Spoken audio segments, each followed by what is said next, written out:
बाळूमामांनी अक्षरशः स्वतःचे जेवणाचे ताट भूताला खायला दिले. बाळूमामांनी का बरं आपले जेवणाचे ताट भूताला खायला दिले असेल? त्यामागचे कारण काय? बाळूमामांनी भरलेलं जेवणाचं ताट हवेत फेकलं आणि खाली येताना ते ताट पूर्ण रिकामं झालं. 1925 साली त्या रात्री नेमकं काय घडलं होतं? ठीक पुर्लीच्या हुचीकट्टी रानात भयान शांतता होती. मामा आणि धनगर जेवायला बसले होते. प्रत्येकाच्या पानावर अन्न वाढलं होतं. मामा पहिला घास घेणार इतक्यात अचानक मामा आकाशाकडे बघून जोरात ओरडले, थांब, तुला खायला देतो, खा आणि इथूनच परत जा. धनगर बघतच राहिले. मामांनी समोरचं ताट पूर्ण ताकदीने आकाशात भिरकावलं. क्षणार्धात ते ताट खाली आलं. पण गंमत म्हणजे त्यात अन्नाचा एकही दाणा शिल्लक नव्हता.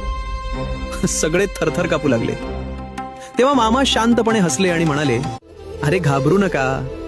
आकाशातून एक मूठमारी म्हणजेच प्राणघातक काळी जादू कोणाचे तरी प्राण घ्यायला चालली होती. तिला मी इथंच खायला घातलं आणि परत पाठवलं.